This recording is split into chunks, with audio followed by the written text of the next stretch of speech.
Salve, rapaziada! Esse é mais um Aumenta Louco e hoje a gente está gravando o 5º episódio desse podcast que nasceu para falar um pouco sobre as dores do mundo criativo. É isso aí! Estou aqui com o Chico, o PJ, Ricardo. E aí? Olá! A galera tá dormindo, mano. Começando essa primeira e árdua semana do ano. E a gente está aqui hoje para falar um pouquinho sobre a realidade do profissional das agências do interior. Num ambiente onde todo mundo faz de tudo um pouco, mas ninguém é especialista em nada.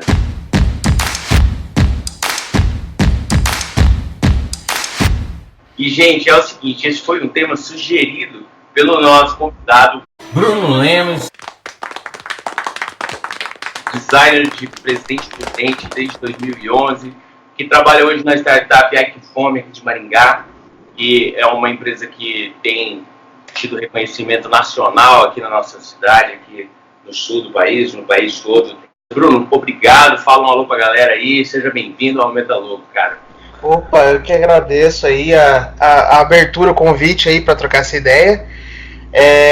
Estamos aí na criação, sempre trabalhando aí, tendo ideia, né, tentando ter ideias, e desde sempre no interior, cara. Eu sou cara do interior, assim, eu nunca fui para as capitais, estamos sempre aí desde o começo trabalhando das pequenas agências até agências de médio porte e agora nas houses, né? Você está fazendo um caminho, quase todos os profissionais de agência e de publicidade estão fazendo, né, cara? Esse mercado os bons profissionais. Bruno, a gente queria te perguntar, na verdade, cara, da onde surgiu a ideia desse tema? Porque a gente achou muito engraçado, mas ao mesmo tempo totalmente coerente com tudo que a gente fala aqui, com tudo que a gente já falou, tanto em temas, mas como em conteúdo nos episódios. Por que você acha que na agência do interior todo mundo faz de tudo um pouco?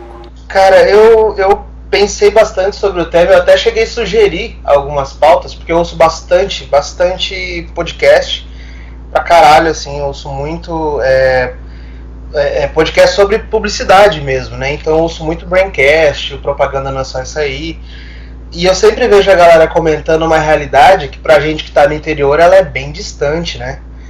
Então a gente a gente ouve falar das grandes contas, das grandes campanhas, né, de Cannes e tudo, e a gente fica, muito pra gente que tá aqui no interior, tem um distanciamento muito grande. E eu sempre sinto falta de ter, de repente, algum bate-papo, alguma troca de ideia sobre como funcionam as agências e as ideias e as campanhas e o nosso produto dentro no interior mesmo, né? Eu trabalhei no interior do estado de São Paulo, agora no interior do Paraná, né? Então sempre são clientes menores, clientes mais regionais, né? E dificilmente a gente vê a galera discutindo esse tipo de campanha, né? O pessoal sempre leva grandes clientes e grandes funções.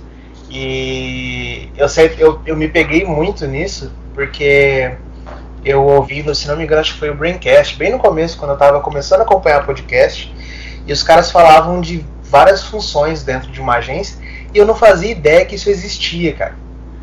Na agência que eu trabalhava, nós éramos tipo 4 pessoas, e dessas 4 pessoas, 2 eram sócios, e aí era um cara na criação, todo mundo fazia redação, todo mundo fazia criação, todo mundo fazia foto, todo mundo fazia de tudo, assim, né? Sério, Bruno, mas você fez isso? Maringá, imagina, cara, isso não existe aqui, não.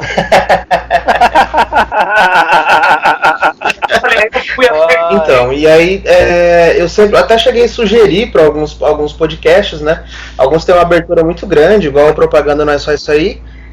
Eu acho bem legal os assuntos que ele aborda lá dentro, e falei, cara, tipo, putz, eu sinto falta desse tema rolando, tipo, das agências do interior, as agências menores, né?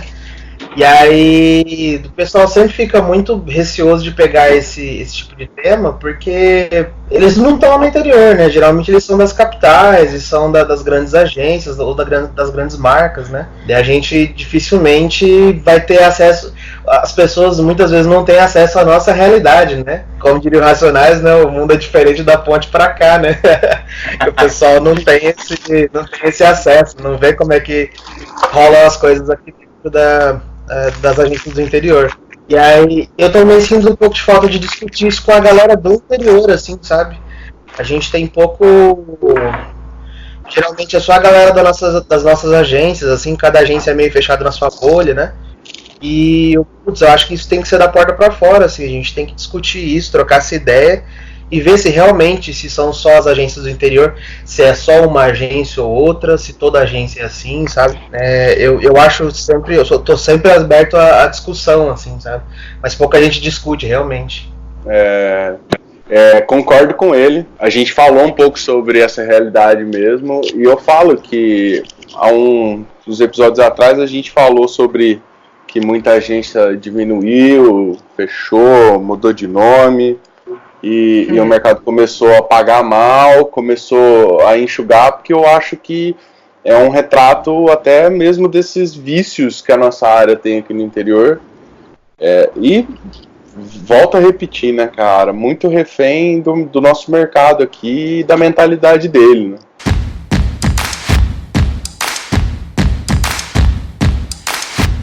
Cara, eu comecei em Presidente trabalhando numa agência lá.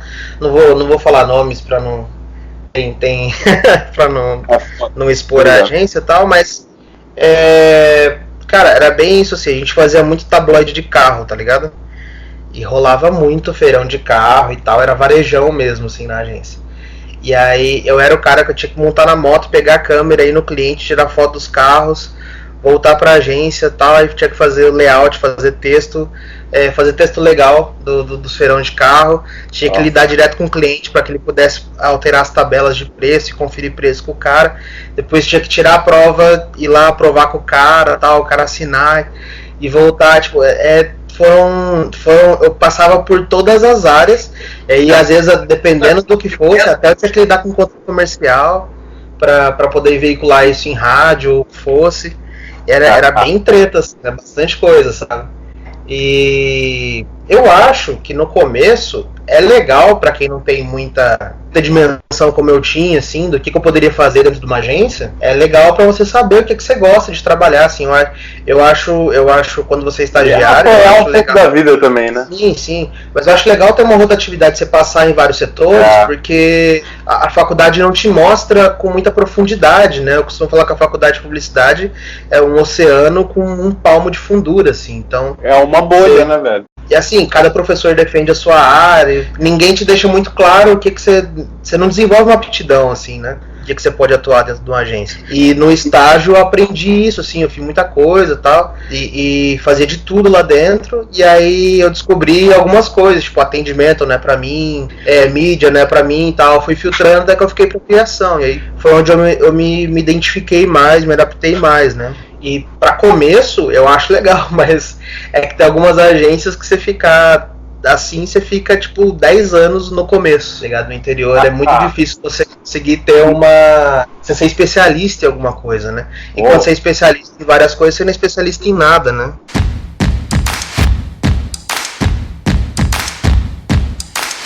Cara, por mim, pode fechar o podcast agora, porque eu acho que essa é a opinião que ganha. Quem tem a opinião contrária? Peraí, gente, peraí. Lembra que eu faço o papel de advogado, né? Então, calma aí. Mais que isso, o Chiquinho é o cara que é jornalista, começou com redação, passou por 1.800.000 áreas e agora tá trabalhando com o X. Exato, cara. O cara saiu do jornalismo e foi pro design. Pois é. O Chiquito tem uma trajetória aí. Então, assim, esse cara tem bastante coisa pra falar. Vai. Pra direção de arte, cara. É verdade. Eu trabalhei como redator na agência, trabalhei como diretor de arte, né? Fiz fotografia também. E hoje migrando pra UX, né, cara? É a área que eu tô curtindo mesmo. Mas vamos lá, levantar essas questões aí. Cara, primeira coisa, eu saí do interior e tô morando na capital. O que eu consigo ver muito próximo com o interior é realmente diretamente ligado com o tamanho da agência, cara. Pá, é bem isso, o tamanho da agência que importa, o tamanho do cliente, etc, que a agência atende, que é a que vai denominar se ela tem realmente grana para pagar todos os funcionários de cada setor, ou se vai misturar todo mundo e todo mundo seletou tudo quanto é coisa mesmo na agência, né? Eu trabalhei também já com média agência, trabalhei em pequenas agências, na maioria em pequenas agências, né? E trabalhei em startup também. Então, assim, o que eu pude ver era essa proximidade entre o tamanho da empresa que denomina mais a separação de cargos, né? Que é mais formal. Separação de cargos dependendo do tamanho da empresa. Então, assim, não é porque mora numa capital, cara, que tu vai a primeira agência que você vai trabalhar vai ser, sabe? Vai continuar fazendo a mesma coisa sempre, cara. Tipo, vai fazer tudo. O mais legal é que, assim, a gente evoluiu bastante e hoje, realmente, as pessoas veem a necessidade de ter um atendimento e não mais o diretor de arte ser o atendimento, ser o cara da fotografia, etc. Então, tem uma coisa bem legal em relação a isso que já mudou, né? Porém, as áreas se ramificaram e eu quero a opinião de vocês agora. Como a área se ramificou e está muito grande, a gente tem diretor de arte, diretor criativo, design de interface, design de produto, design do usuário, UX, a experiência do usuário. A gente tem o retouch. A gente não continua fazendo tudo ao mesmo... fazendo tudo, né? Mas dentro apenas de uma área, né? No caso isso. Então, assim, a gente continua fazendo tudo, só que dentro de uma área. Eu queria saber a opinião de vocês. Se vocês têm essa mesma visão que eu tenho. Cara, eu acho bem... tem muita coisa que tá... Que nem, por exemplo, a área de UX. Eu vejo... É uma área nova, né? A galera tá começando no UX, agora vamos dizer, tá todo mundo estudando UX o tempo todo, né? Agora tá começando a se formar pessoas e entrando direto no UX. Mas tem muita galera que é mais antiga, que é diretor de arte, designer, web designer, que agora estão migrando pro UX e, querendo ou não, você acaba assumindo mais de uma função fazendo isso, né? E, enfim, acho que faz parte do processo. Mas até acho que é um ponto legal de... Eu estava discutindo isso com um amigo essa semana, a gente falando sobre essas funções, né? E quando eu saí de Presidente Prudente e vim para Maringá, eu não tinha ideia, por exemplo, da diferença entre um diretor de arte, um diretor de criação, um designer, um web designer. Para mim era tudo, sabe? A diferença era tipo tangerina e mexerica, sabe? Não... Tudo um cara só. Sim, até pra mim era tudo o mesmo cara. Não, você mexe em Photoshop, Illustrator, você é esse cara, escolhe o nome que você quer aí, sabe? Tipo, e aí eu comecei a perceber que, tipo assim, não, realmente existem funções, tem diferente. E aí eu percebi que na faculdade eu não tive nenhuma referência dessa na faculdade, sabe? Era muito pouco, assim, então era criação meio que faz tudo, era uma coisa, a faculdade onde eu estudei já era meio moldada para essas agências do interior, sabe? Os professores eram todos donos de agência de Presidente Prudente, agências pequenas, tal, que trabalham com essa mentalidade, né? E aí eu fico pensando, cara, que louco, né? Porque a gente já saiu meio condicionado a isso. E a gente não tinha essa ideia. Eu não tinha mesmo essa ideia. Eu cheguei aqui, eu ficava meio boiando quando a galera falava algumas coisas. Às vezes tinha um diretor de criação, um diretor de arte. Eu não sabia qual que é a diferença entre os dois. E eu achava um absurdo, por exemplo, às vezes eu manjar mais de Photoshop do que o diretor de criação, sabe? E falou assim, como assim? O cara é diretor de criação, ele é chefe da parada e ele não manja de Photoshop e tal. E eu não tava ligado qual era a diferença, que esse cara era o cara que ia coordenar a criação, que ia cuidar vamos dizer assim, do processo criativo, que ia cuidar de entregar, né, o produto final. E eu tava boiando total nisso, assim, era uma distância grande, assim, mas muito por causa da faculdade mesmo. Então, eu não sei, vocês tinham essa ideia, tipo, na faculdade, vocês tinham essa visão de que cada setor era um setor, de cada setor tinha N funções. Que a gente tinha na faculdade onde eu estudei, a gente tinha uma visão muito... ela era pouco ampla, assim, sabe? Uma visão bem limitada. De que era assim, não, tem o atendimento, tem a criação e tem o cliente. Era bem dizer isso, assim, né? Que era como a estrutura de agência do interior. Então tem o pessoal do comercial e tem o pessoal que cria. E é isso. Fora isso, o pessoal que faz o café, no máximo, né? Então, tipo, o setor de mídia era muito difícil ter, geralmente era atendimento que fazia também. O comercial, tipo, a gente não tinha. Hoje a gente tem Customer Success, né? O pessoal que cuida só do cliente depois que ele já entrou na carteira. E tem outra galera que cuida de pegar cliente na rua, sabe? A galera que vai mais nas ofensivas. E lá não, era meio que tudo isso, assim, sabe?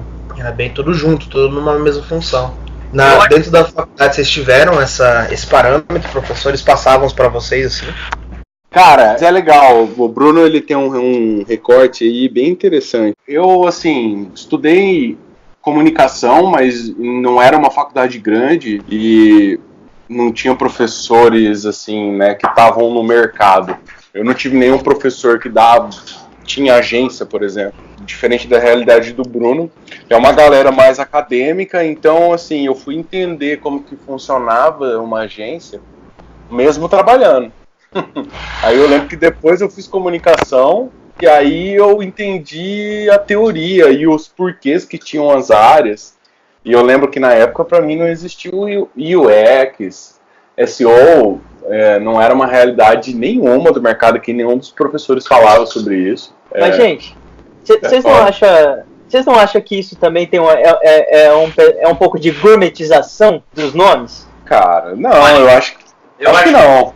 Eu acho que isso aí é uma coisa que foi muito legal ter sido levantada, porque assim, a gente está falando sobre uma realidade que é comum no interior, de todo mundo fazer de tudo um pouco e não ser altamente especializado em uma área e fazer aquilo, né, com excelência. E aí a gente acabou chegando nesse ponto que o Bruno levantou muito bem, que é o fato da própria academia, dos cursos que são focados na área de comunicação, seja o curso de comunicação social, seja o curso de propaganda, seja o curso de design, né? Esses cursos eles não formam um profissional já para entrar no mercado de trabalho, e principalmente no interior. Talvez forme lá na ESPM, nas melhores universidades de São Paulo, do Rio de Janeiro, porque de fato nós estamos falando de cursos que, além de custar R$30 mil, eles são cursos que têm, de fato, os melhores professores do Brasil, né, e talvez até da América do Sul. Tem muita gente fora do país. Mas quando a gente fala do interior, eu acho que existe uma defasagem mesmo muito grande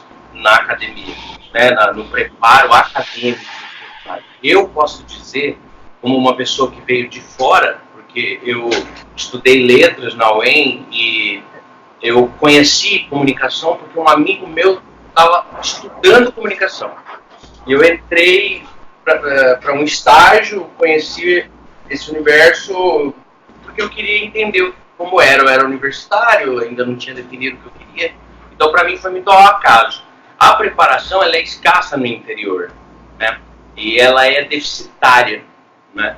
A preparação dos cursos da área de comunicação, de design, de propaganda, eu acho que elas estão agora começando a entrar dentro de uma grade que a gente poderia dizer um pouco mais atualizada, mas eu vejo assim, eu, por exemplo, estou fazendo um curso agora na área de marketing digital na PUC e, francamente, não é uma grade atualizada. Tem muita disciplina ali que falta no meio de um curso desse, tem muita disciplina que podia não estar mais ali, se a gente for analisar realmente, né, do ponto de vista profissional. Então é uma coisa bem legal falar disso, porque talvez esse tenha sido um dos grandes problemas que o nosso mercado viveu para conseguir se manter atualizado, né? Isso gerou todo um ciclo vicioso dentro do mercado de não se trabalhar de uma maneira em que se procurasse evoluir no processo ou no produto, no serviço que se entregava, né, no mercado. Eu acho que isso criou uma imagem ruim do próprio processo, do próprio produto que as agências entregam. Mas você não acha, gente, que a comunicação ela se transforma, e é por isso que a gente tem essa mudança de forma de comunicar, de forma de se posicionar agora no mercado de comunicação? E aí, por isso, essa atualização das agências, porque as agências que trabalham entre urgências, assim, elas estão morrendo praticamente, né? A gente viu grandes agências de Maringá afundar, para ser sincero. Sim. Então, vocês não têm essa percepção de que conforme o mercado se atualiza, a comunicação se atualiza, o meio de comunicar se atualiza, elas são obrigadas a se atualizar também? Sim, com certeza, né? E eu digo isso, eu sofri um baque tremendo, assim, quando eu saí das agências e fui trabalhar numa startup que só trabalha digital, é um aplicativo, né? Que eu trabalho, e é digital, totalmente digital, e eu vim de uma agência que, assim, as agências no interior, elas vivem de BV ainda, né? Então, isso vai acabar quando com o emprego você do chega, e pra vocês terem uma ideia, assim, numa agência que eu trabalhei em Presidente Prudente, eu falava, cara, a gente precisa trabalhar mais com digital, aprender mais digital, fazer mais a digital. E o dono da agência falou pra mim assim, mas o Facebook não paga BV. E aí, tipo, ele fechou. A agência não tá mais aí no mercado, mas tipo assim, a gente ganha dinheiro para poder veicular anúncios, por exemplo, sei lá, na Globo. A gente ganha uma grana de volta e tal. No Facebook a gente tem que pagar para poder fazer isso e não sei o que lá e tal, é diferente, outro mecanismo. Só que é muito difícil pra galera sacar que, tipo, o retorno é outro, você consegue mensurar isso de uma maneira muito melhor. E eu fiquei da mesma forma que acho que perde um pouco dessa nossa glamorização que tem, principalmente a galera de criação, né? O pessoal que trabalha com criação é muito apegado com o trabalho, assim, né? Tem um apego, tem todo um preciosismo em você criar, e todo o processo, né? Você fazer todas as etapas do trabalho, entregar aquele trabalho impecável, tudo. Hoje no Ecfome, se vocês entrarem para poder ver nas nossas redes sociais, nas nossas... cara, eu faço trabalhos com GIF da Gretchen, sabe? Eu faço campanhas e são campanhas que geram resultado, elas são focadas em resultado, sabe? Então, eu tive que me desprender muito de fazer o bonitão, de fazer tudo as fotos muito bem tratadas, muito bem dirigidas, muito bem feitas, e várias piras da minha cabeça que eu tinha vontade de fazer em agência, eu queria fazer lá e tal. E aí, quando eu cheguei lá e eu vi que o mercado é assim, cara, você faz um negócio hoje, amanhã ele já não tá valendo mais, sabe? A gente trabalha com meme do Twitter, cara. E o Twitter, às vezes, 2, 3 memes por dia que saem alta, assim, sabe? E aí você é muito rápido, então você não pode ter apego nenhum com o teu trabalho. Você cria, daqui a pouco ele já não funciona mais e bola pra frente, já vai, segue fazendo, sabe? Eu acho que dentro quando você trabalha com mídia off, com as mídias tradicionais, muito... a gente tem esse apego, sabe? Essa parada de fazer, por exemplo, você ter, sei lá, meses para fazer uma campanha, semanas para fazer uma campanha. Às vezes acontece alguma coisa hoje na internet, cara, você tem que responder agora, sabe? Para você não ficar igual o meme do Rubinho Barrichello, sabe? Que chega sempre atrasado e tal. Tem muita marca grande, muita agência grande também, que às vezes os caras, tipo, a gente sempre costuma falar, tipo, os caras estão fazendo Harlem Shake, sabe? Porque depende do cliente aprovar e não sei o que lá, e demora semanas e fala, não, cara, às vezes tem que ser uma coisa, tipo, em minutos você tem que fazer, ter ideia e já soltar no ar, assim. Não dá nem horas. E é onde você ganha muito, né, nisso, assim, o imediatismo, a marca se comportando como gente, assim. E a gente não tinha meio isso, a marca ela era meio que um pedestal. Antes, vocês verem hoje, entrar tipo no Twitter do Netflix mesmo, cara, a interação que eles têm, assim, você sente que é uma pessoa falando, assim, com você, e não uma marca do tamanho do Netflix, ou ela se expõe